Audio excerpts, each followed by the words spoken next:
Hey everybody, welcome back to another episode of Aviator Q. My name's Neil. If you're just joining the channel, this channel is everything grilling, smoking, and barbecuing. For today's video, we're basically going to be doing a setup on the Weber Smokey Mountain. How to set it up, prepare it for the smoke, how to kind of maintain the temperatures. We'll be doing a cook today, but the point of the video is not necessarily doing the cook, it's basically the setup. So sit back, relax, and welcome aboard.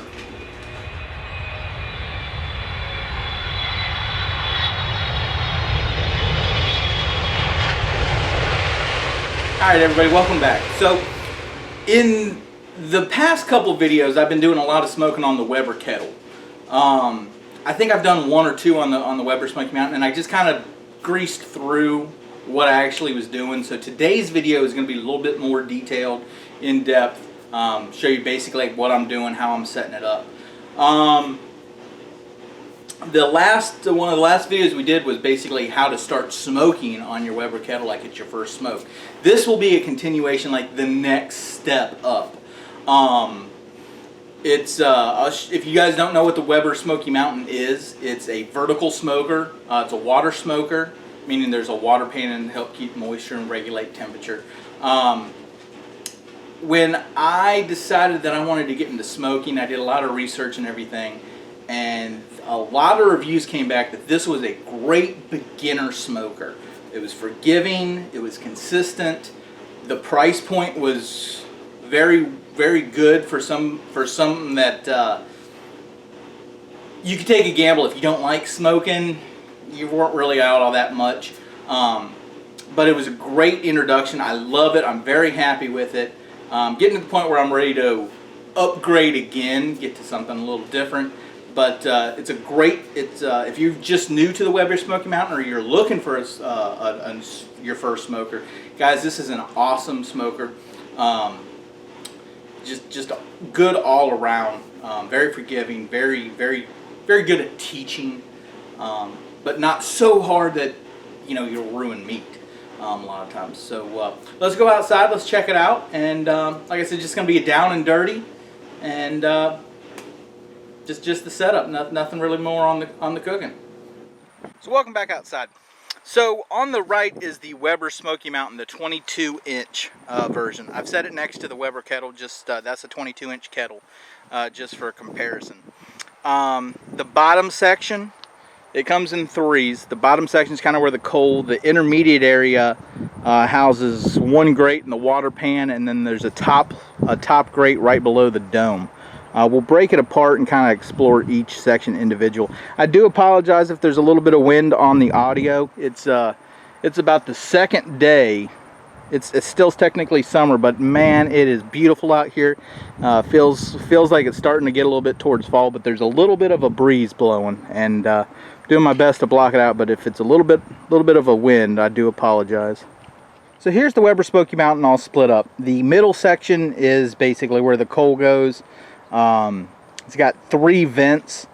The left one is where the water pan and the grate sit, and then you got your dome. The dome's basically just a normal grill dome. The thermometer is, you can see where the thermometer is. The probe is only about an inch long. So when you're reading that thermometer, you're getting the top of the dome. There can be about a 20-degree difference between the top grate and the dome, and probably a 30-degree between the middle grate. And when I say middle grate, I mean right above the water pan, which you'll see that in the setup here in a second. But this is just the three pieces here. We'll get the charcoal going. We're going to get everything lit up, put together, and assembled, and I'll show you each step of the process for that. Alright, so this is what comes standard with it. You basically got a charcoal grate in there. This ring, which will help hold the charcoal all in a circle, and keep it all together. When we're talking about smoking with the vertical smoker, we're probably going to do longer smokes, so the amount of charcoal is going to be vastly different than what you're used to for just a normal grill. Now, one thing I've done separate, I've gone out and I actually bought an additional charcoal grate. This is just a Weber accessory from the hardware store. And if you notice, all the lines run one way. I actually set this in here cross-eyed, so it basically makes a checker. It actually keeps more charcoal from dropping to the bottom, stays lit longer, and extends the efficiency of that fuel. So I just set that ring right on there, and then I'll fill the compartment with charcoal. I'll leave a little bit out in the center for the minion method. If you guys aren't familiar with that, there's two kind of forms of starting. There's the minion method, which you put hot coals right in the center, and then those spread outwards. Then there's the stank method. That just takes forever to set up. I don't have that kind of patience. So we're just gonna come in here. We're gonna fill the outside with the charcoal.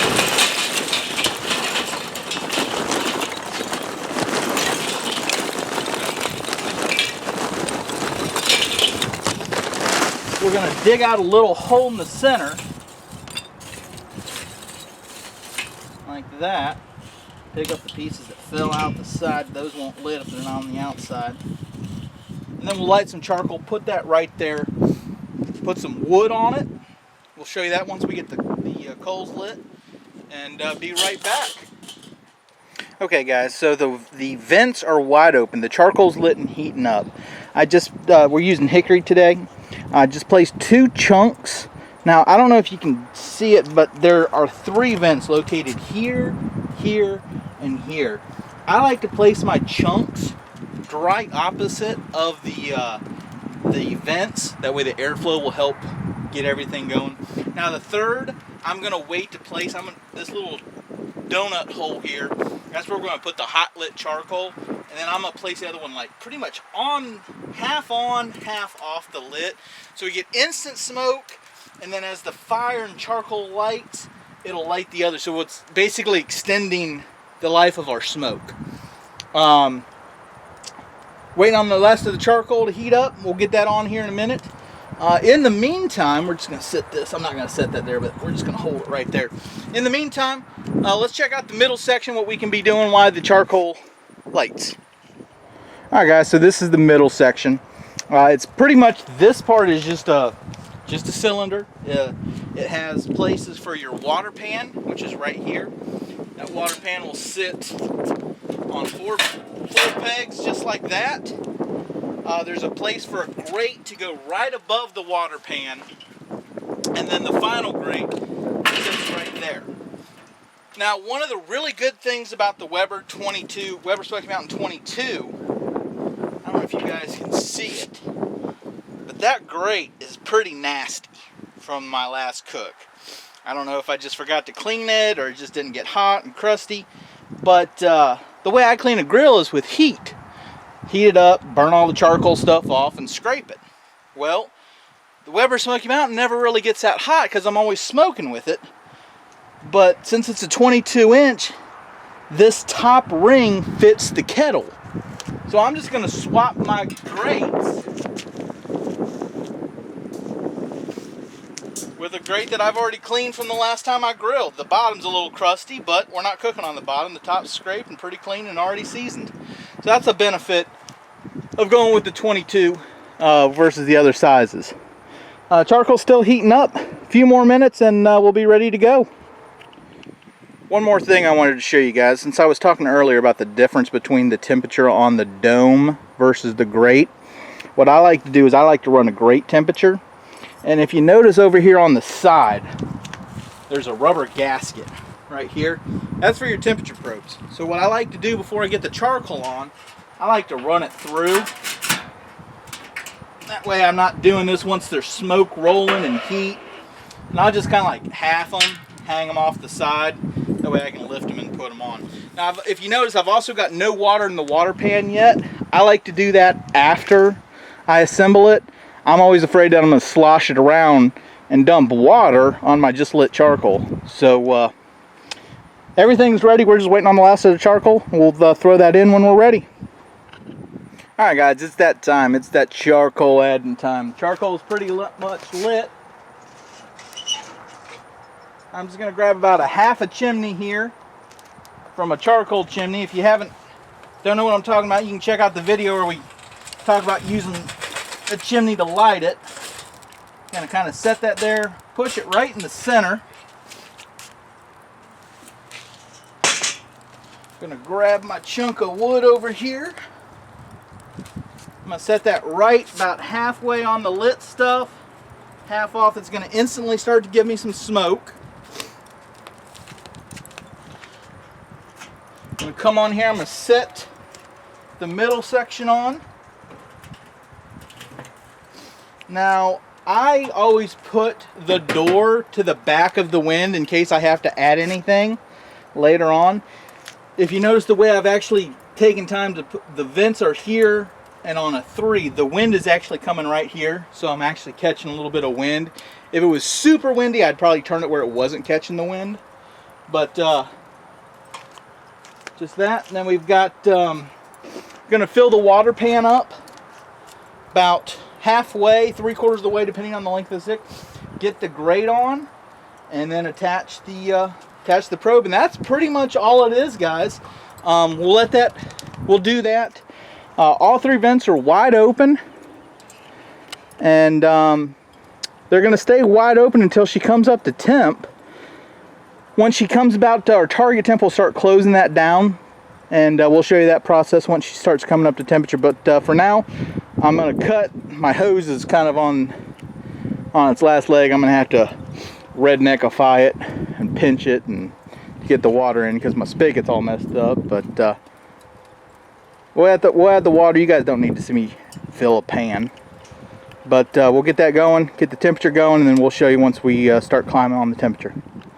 Alright guys, so welcome back. I doubt this sunlight and the digital screen on the Weber iGrill is going to let it pick up on the camera, but what we're looking at is 285 versus about 270, 275, so we're pretty much right where we want to go at for this getting the brisket on here.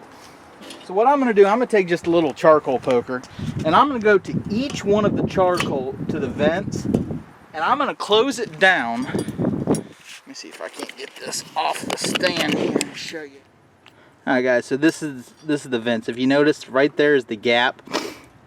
It's about the width of a number 2 pencil. I'm going to do that on each 3 vents. Give it a couple minutes, and then I'm going to monitor the temp.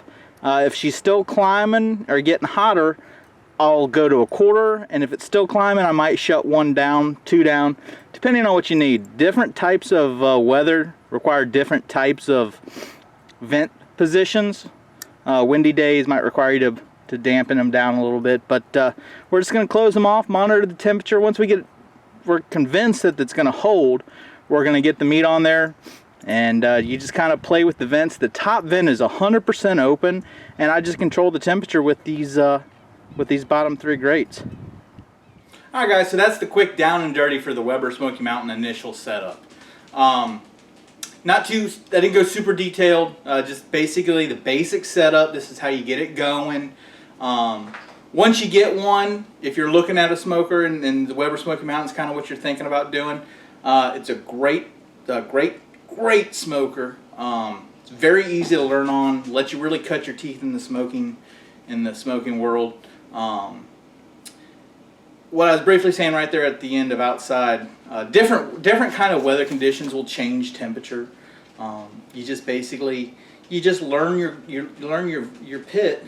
You learn how to tweak it and adjust vents and go from there. But hopefully you guys found this helpful. Like I said, didn't really cook anything today. I've got a brisket right behind me on the stove getting ready to go on. It's a brisket. It's a manager special from Food Line. It's like a little bit of the flat and a little bit of the point. It was super cheap. It's low quality. But I'm just doing some brisket sandwich. I'm going to chop it up. But no cook today. Like I said, I hope you guys enjoyed it.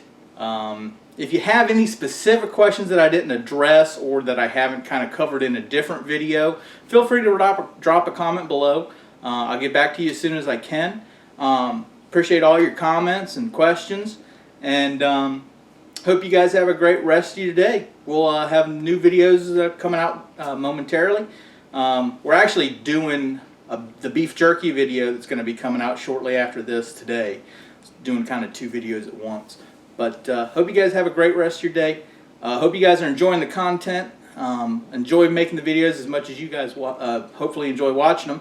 And have a great rest of your day. We'll see you next time on Aviator Q. See ya.